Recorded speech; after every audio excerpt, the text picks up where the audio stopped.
বলছি না, এই পাশে সামনে রাউন্ড লিগামেন্ট, এটা ফ্যালোপিয়ান টিউব, এটা ওভারহ্যান্ড লিগামেন্ট। আচ্ছা, তাহলে আমি যেভাবে ঢুকালাম, ঠিক আছে, ঢুকালাম, তারপরে এটাকে এইভাবেই রাখবো, এটাকে আমি ঘোরাচ্ছি না, ধর এটা বের হয়ে আসছে ছোটো তো, তারপরে এটাকে এই পাশে নিয়ে এই রাউন্ড লিগামেন্টের সাথে একটুখানি তুলে নিব, তুলে নিয়ে এটা তো থাকবেই, তারপরে আমি ইয়া করবো, এটাকে ঘুরাই আনছি। ম্যাডাম এটা তো একটা দিন আমি তো এরপরে এই যে আমি তো এটা কাটছি, ম্যাডাম তাই না? অ্যান্ট্রোলি এটা কাটছি, হ্যাঁ, এই যে আমি এই পাশ থেকে অ্যান্ট্রোলি এখানে গেছি, তারপরে ঘুরে আনবো। এই যে ঘুরে এনে আমি এটা তুই ওভারে রাউন্ড লিগামেন্ট বলছি, সেটা থেকে আমি রাউন্ড লিগামেন্টকে ফিক্স করলাম, ফিক্স করে এটা তো আমি এখানে ঘুরাই আনছি, কাজে এটা তো আমি পুরোটা কভার করছেই, ঠিক আছে। এখন আমি এটাকে দিয়ে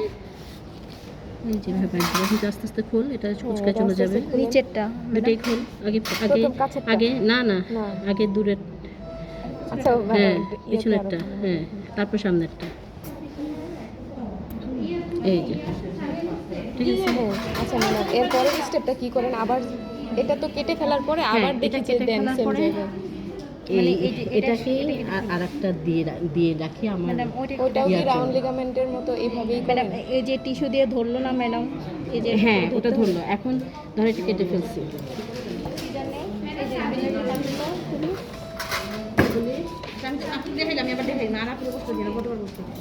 দেখ এটা কাটতে ফেলছি, হ্যাঁ। এখন এখন যেটা এই যে এখানে তুই আমাকে দে, কী দিয়ে যেন ধরতে চাইছিস? আচ্ছা না, যে স্পঞ্জ দিয়ে টিস্যু দিয়ে ধরছে, যে ধর এখানে এইটুক আমার তো এই ছুটে গেছে, আর এইটুকু ইউট্রাসের গায়ে না এই জায়গাটা একটু ফাঁকা হয়ে ব্রড লিগামেন্টটা রয়ে গেছে না, ওইটাকে আমি এরকম ধরছি, ধরে বলছে যে এটা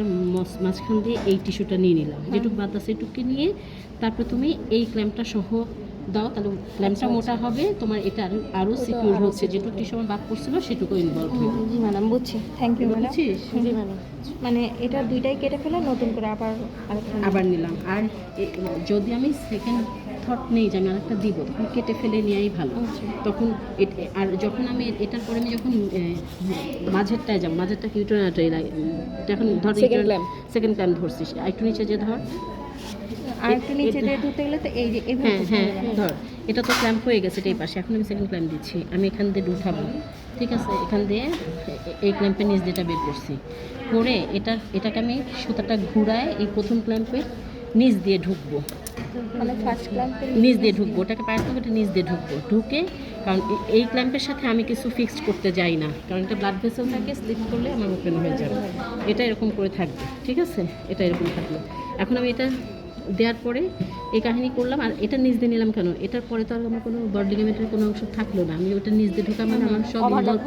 ইনভলভ নিয়ে আমি পরেরটাকে দিলাম, বুঝতে পারছিস? আর ম্যাডাম থার্ড ক্ল্যাম্পের ইয়াটা যে আমরা রেখে দিই পরে ভল্টের সাথে ফিক্স করি, ওইটা তো করি হচ্ছে আমরা যে থার্ড ক্ল্যাম্প হচ্ছে কি ইউটেরোস্যাক্রাল লিগামেন্ট, আর ওই পিছনে কি এই পাশে হচ্ছে ম্যাকেন্ড্রস লিগামেন্ট, যেটা আমার ল্যাটারাল ওয়ালে যাচ্ছে আর পিছনে ইয়াতে যাচ্ছে, তো ওখানে তো যে লিগামেন্টেরই ক্ল্যাম্প ওইটা আমি 4-12 নিতে পারি, ওটাকে আমি ফিক্স করে রাখতে পারি যে পরে দুইটাকে একসাথে আটকাবো, যাতে ল্যাটারাল ওয়াল পিছনের লিগামেন্ট এগুলোর সাথে আমার বলটা দাঁড়ায় থাকে, বল পড়ে না যায়। ম্যাডাম এটাতে আগে রাউন্ড লিগামেন্ট কথা বোঝা গেছে কি বলতে চাইছি? এই যে এই পাশে আমার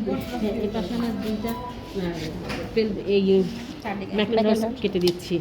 আর পিছনের এই যে দুইটাই যেরকম করে যে এটা স্যাক্রামে যে লাগছে, যে এটা তো আমার 3 নম্বর ক্ল্যাম্পের অংশ, যে দুইটা সুতা যদি আমি রেখে দিই, পরে দুটাকে উপরে বেঁধে দিলাম, তাহলে এই ওয়ালগুলোর সাথে তো অ্যাটাচমেন্ট আছে, উপরে দাঁড়ায় থাকবে না, ছাদ করে রাখবে না, ভলটাকে ফিক্স করে রাখবে যাতে ভলটা না পড়ে যায়, ওই জন্য ওটা আমরা একটু ধরে রাখি। আর তারপরে চাইলে তো বোল্টের সাথে তো লাগাই দেওয়া যায়, ভল্টের সাথে আমরা লাগাই দিতে পারি, ওই যে আমরা যেটা করছি, আমরা ভল্টের এই কর্নারে এসে যেটা থার্ড ক্ল্যাম্প ধরে রাখছিলাম সেটাকে আটকাই দিচ্ছি, কর্নারে কি হলো, ভল্টার দুইটা কর্নার আমার ওয়ালের সাথে থাকলো, যেটা ল্যাটারাল পেলভিক ওয়াল, আমার পিছনের ইউটেরোস্যাক্রাল লিগামেন্টের যে সুতাটা ওইটার সাথে আটকে দিলাম, তাহলে দুইটা কর্নার দ্বারা থাকলো না, সেটা আর কিছু জানার আছে? আস্তে আস্তে আরো জানবো, অসুবিধা নেই, যদি মনে হবে সেদিন জানাবা।